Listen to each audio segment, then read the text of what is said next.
For the past half a century, American companies have led the way in technology and innovation. Think of the iPhone, Google, Facebook, and Amazon. But the names you're likely to hear about more in the future, well, they're coming from China. It's now home to some of the most technologically advanced and innovative companies in the world: Alibaba, Baidu, and Tencent. So, what's behind the rise of Chinese technology? And how narrow is the innovation gap with the West? Because whoever controls technology controls the future.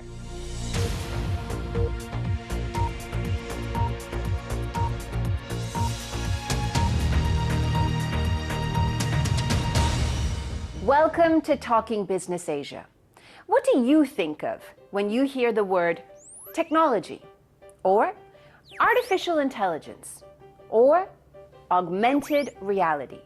You're probably thinking about the future, and for the last several years, it's the US that's led that race. But there's a new player in town, and that's upsetting the old guards. TikTok. Huawei. We're looking at TikTok. We may be banning TikTok. We may be doing some other things. There are a couple of options. To understand why the US and China are clashing, you've got to understand what's at stake. And that's who dominates over 5G technology, which will be the backbone of our autonomous future. Every G changed our lives in small but significant ways. It's all down to the speed in which you can access the net. In the old days of 3G networks, it could take as long as 5 minutes to download a simple picture. But today, the speed of 4G means you can watch movies online and make video calls on your smartphone. Hey, Derek. 4G is what most of us have on our phones these days, and this technology is largely controlled by Western corporations. But 5G? That's at least 10 times faster than what we have. And the Chinese are ahead in the 5G race. Their technology is thought to be faster, cheaper, and at least a year ahead of the competition. 5G connects and controls everything in entire cities. Think driverless cars to traffic signals, and even to remote surgeries. The list goes on. It's able to do this because it can carry and collect huge amounts of data. And that's what the US is worried about. This is exactly what China wants. They want to divide Western alliances through bits and bytes, not bullets and bombs. Washington says the data goes into the hands of the Chinese Communist Party. But Beijing says this whole fight isn't about national security at all. Rather, America's just jealous of China's tech supremacy. So, in the race for control of the future, will the two emerge as competitors or collaborators? My guest, the former Google CEO Eric Schmidt, who's currently chair of the US Department of Defense's Defense Innovation Advisory Board, has warned that it's already too late. China has soared well ahead of the US in key technologies like AI, and he says the US needs to claw back that territory right away. Dr. Schmidt, good to see you. How narrow is the innovation gap between the US and China right now in key technologies like AI? We believe that the United States remains somewhat ahead of China, that China is investing very heavily in artificial intelligence for both good commercial reasons as well as national security reasons. Has the US dropped the ball on technological innovation? For my whole life, the United States has been the unquestioned leader of R&D. And it did so with significant research and development funding, 2% or so of the GDP of the country. Recently, the funding in research and development in the United States has fallen to a low. So it looks to me like America has dropped the ball in funding for basic research, and the other countries, including China, are beginning to make up that gap. Where do you think that gap between the United States and China will narrow? In what technological areas and by when? I would expect significant advances from Chinese research, Chinese companies. We also understand the Chinese model is somewhat different from the Western model. China has brutal internal competition. Once there's a strong winner and a clear winner in a network-based model, China becomes all about that company and becomes a strong proponent of that company globally. That model has worked well for a number of businesses, including Huawei and TikTok, for example, and I would expect it to work for more.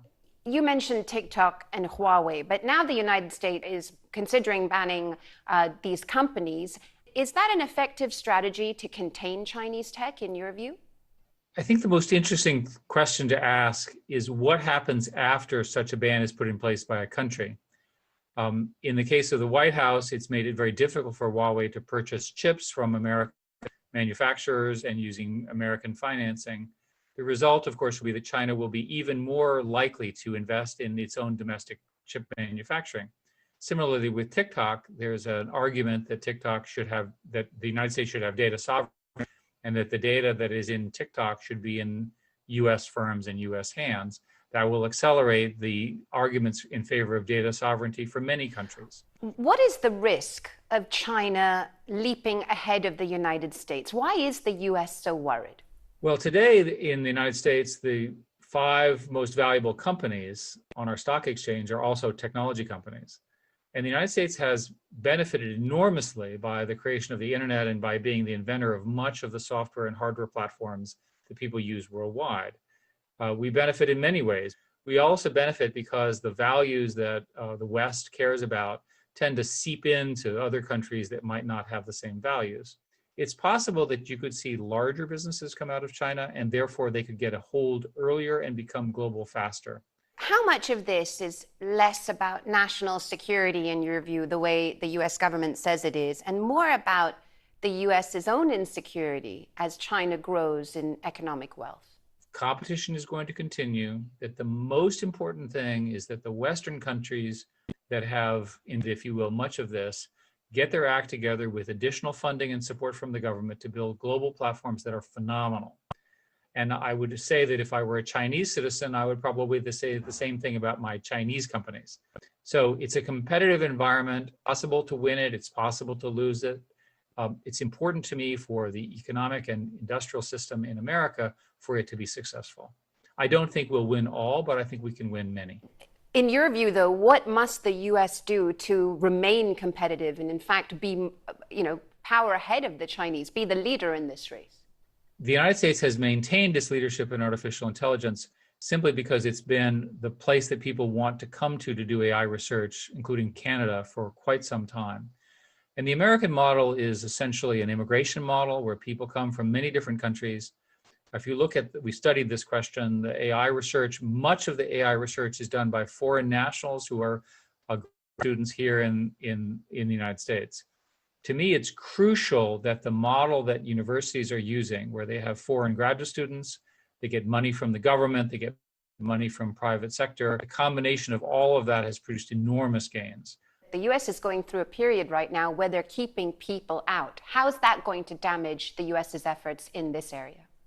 When you study the publications that have been award-winning, that have had the best impact in science recently, they often have a Chinese author or two, not because in China, Chinese are better than anyone else, but because of the unique property that some of the smartest people in the world are coming to America to work on research.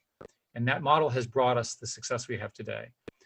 This high skills immigration is crucial to American competitiveness, global competitiveness, building these new companies and so forth. America does not have enough people with those skills, those very specialized skills, which are largely medical, to fill it. We need these people. I don't agree with the current view on this matter in the government because I know from a fact that we need them in Silicon Valley.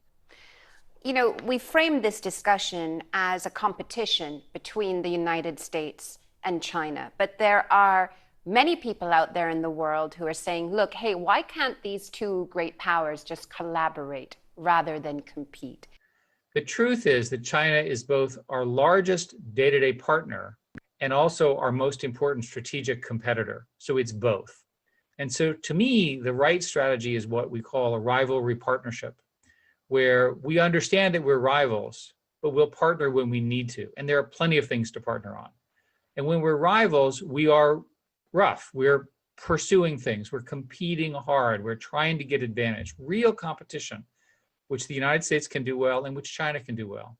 But there's also plenty of areas where we need to be partners. The most obvious ones being involving climate change and forms of security. How likely a possibility is the picture that you've painted just now? The current doctrine is only 2 years old. Before that, the rise of China was seen as net positive globally. And now with a change in leadership in China, a change in tone shown in China, the rise of nationalism in the West, all the various issues that we're all very well aware of, you see a different tone. But the fundamental point remains that we need to be able to collaborate with China while we also are competing with them. Eric Schmidt, the former Google CEO there.